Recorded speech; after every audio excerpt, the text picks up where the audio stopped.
નમસ્કાર ગુજરાત, આજના મુખ્ય સમાચારની અંદર નવી આગાહી સામે આવી છે. વાવાઝોડા સાથે વરસાદ ભૂકા કાઢશે. નવરાત્રી પહેલા કડક સૂચના. ગુજરાતના મુખ્યમંત્રીની સૌથી મોટી જાહેરાત. ગુજરાતમાં ખરાબ રસ્તાઓ અંગે લેવાયો છે મોટો નિર્ણય. જીએસટીમાં ઘટાડા બાદ સરકારે વધુ એક મોટો નિર્ણય લીધો છે. દિવાળી નજીક આવતા રાશન કાર્ડ ધારકો માટે આવ્યા છે મહત્વના સમાચાર. દર મહિને મળશે 2000 રૂપિયાની આર્થિક સહાય. ખેડૂતોને સ્માર્ટફોન ખરીદવા માટે મળશે હવે સબસિડી. પીએમ મોદી 20 સપ્ટેમ્બરે આવશે ભાવનગર પ્રવાસે.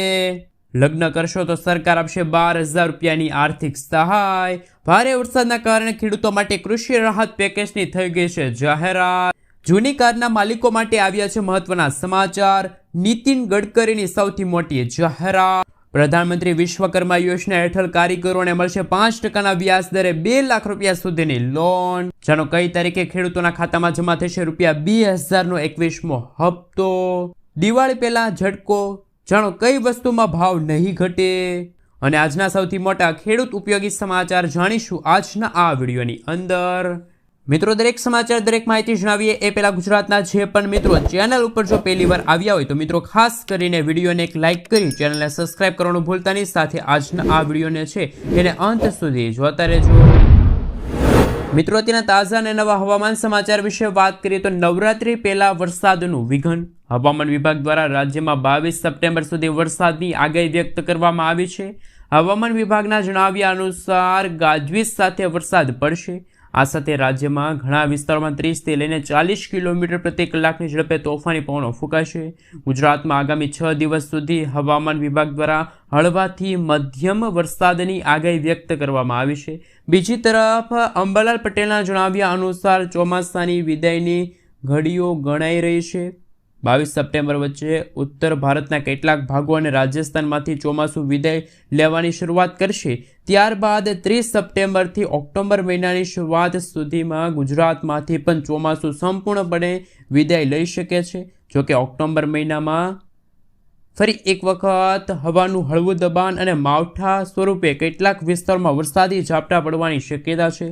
બંગાળના ઉપસાગરમાં એક પછી એક સિસ્ટમ બનવાની પણ સંભાવના રહેલી છે, જેના કારણે ગુજરાતના વાતાવરણમાં વાવાઝોડા સાથે વરસાદની પણ આગાહી સામે આવી રહેલી છે.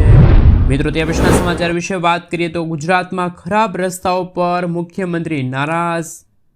ગુજરાતમાં પડેલા ભારે વરસાદ બાદ અનેક જગ્યાએ રસ્તાઓ તૂટી ગયા છે, જેના કારણે 1 વર્ષ પહેલા જ બનેલા રસ્તાઓની ગુણવત્તા પર સવાલો ઊભા થયા છે. આ બાબતે મુખ્યમંત્રી ખૂબ જ નારાજ થયા છે અને તેમને જવાબદાર અધિકારીઓ સામે કડક કાર્યવાહી કરવાનો આદેશ આપ્યો છે. કેબિનેટની બેઠકમાં તેમને નવરાત્રી બાદ સમારકામ શરૂ કરવા અને ખેડૂતોને પાક નુકસાનીનું વળતર ચૂકવવા પણ સૂચનાઓ આપી છે.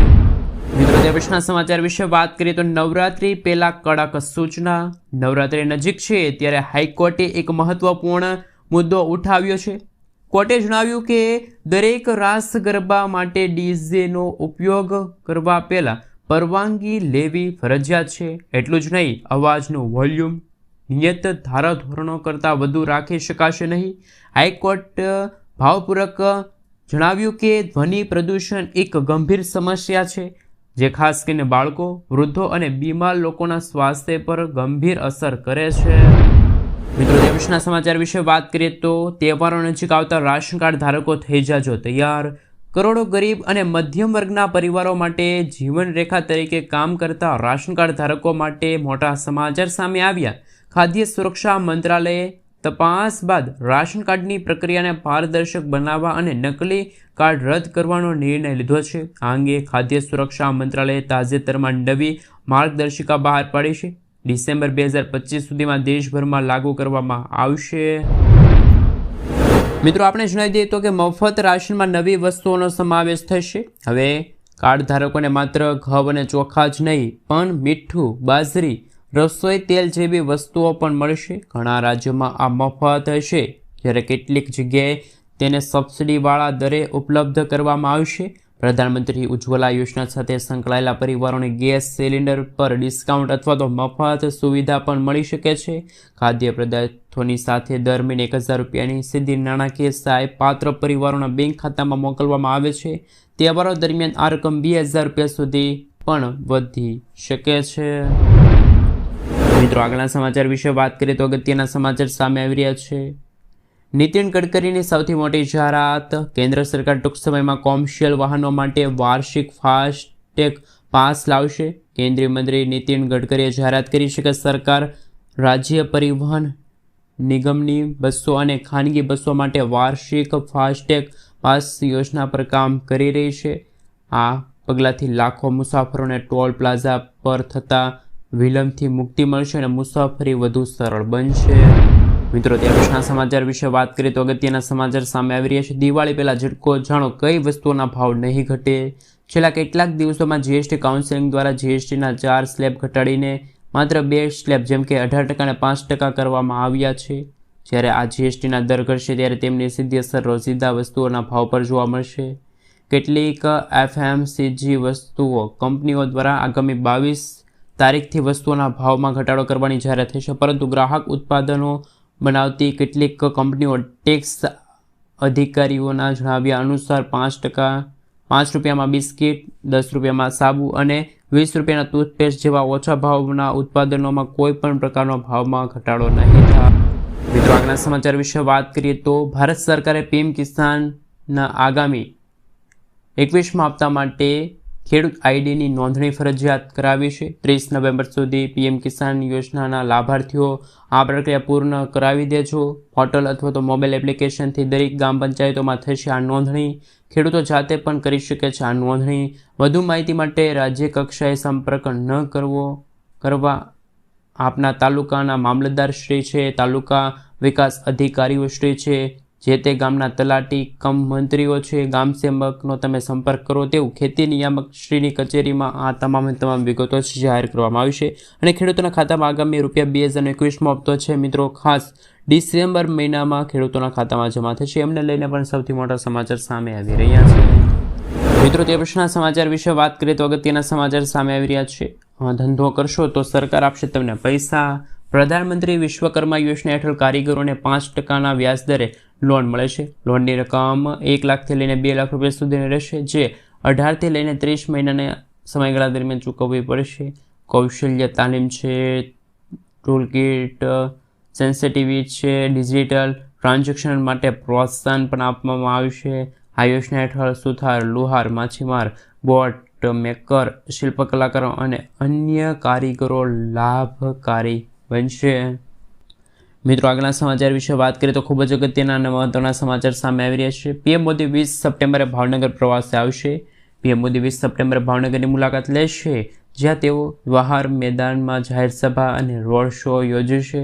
આ મુલાકાત દરમિયાન તેઓ વિવિધ વિકાસ કાર્યોનું ખાતમુહૂર્ત થશે અને લોકાર્પણ પણ થશે, જેનો હેતુ પોર્ટ અને શિપિંગ ક્ષેત્રને પ્રોત્સાહન આપવા માટે આપવામાં આવશે। આ કાર્યક્રમની તૈયારીઓ પૂરજોશમાં ચાલી રહી છે, તેમાં જિલ્લા વહીવટતંત્ર અને ભાજપ સંગઠન બંને સક્રિય છે।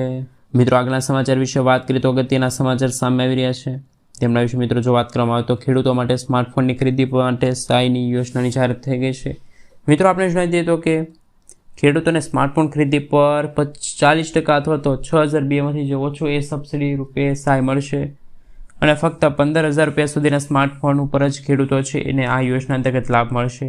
ઉદાહરણ તરીકે સ્માર્ટફોનની કિંમત 8,000 હોય તો સહાય 3200 રૂપિયા મળશે।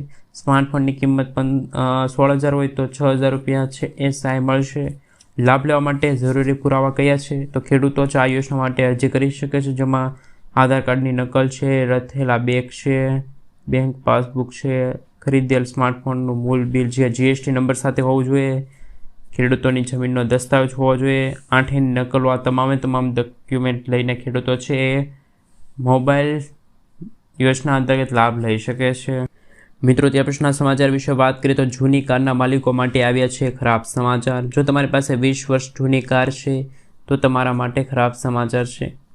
માર્ગ પરિવહન મંત્રાલય દ્વારા 20 વર્ષથી વધુ જૂના ખાનગી વાહનો અને 15 વર્ષથી જૂની કોમર્શિયલ વાહનો માટે ફિટનેસ ટેસ્ટમાં મોટો વધારો કરવો પડશે, પ્રયાસ કરવા પડશે। હવે ફિટનેસ ટેસ્ટ 2600 રૂપિયા ચૂકવવા પડશે, જ્યારે ટ્રક અને બસો માટે ટોલ ફ્રી નંબર છે એ 25,000 રૂપિયા રહેશે। કોમર્શિયલ વાહનો માટે અલગ ફી છે એ લગાડવામાં આવશે। મિત્રો આગલા સમાચાર વિશે વાત કરીએ તો ખૂબ જ અગત્યના અને મહત્વના સમાચાર સામે આવી છે. પાક નુકસાન માટે સહાયની થઈ ગઈ છે જાહેરાત. કારણ કે સુરેન્દ્રનગર જિલ્લામાં વર્ષ 2024માં કમોસમી વરસાદથી ખેડૂતોના પાકને ભારે નુકસાન થયું હતું. એ મુદ્દાને ચર્ચાનો વિષય બન્યો છે. રાજ્ય સરકારે માત્ર કપાસના ટેકાના ભાવે થયેલા નુકસાન માટે વળતર આપવાનો નિર્ણય લીધો છે, જેના કારણે મગફળી, તુવેર, એરંડા જેવા અન્ય પાકોનું નુકસાન થયેલા ખેડૂતોને ભારે રોષ ફેલાવવો પડશે. જેમાં મિત્રો કપાસના નુકસાનનું વળતર ખેડૂતોના ખાતામાં જમા થશે, પરંતુ 75,000 ખેડૂતોમાંથી આશરે 35,000 ખેડૂતો વળતર છે એ રહેવાની શક્યતા છે, જેને લઈને ફરી એક વખત ખેડૂતો રોષમાં ભરાયા છે.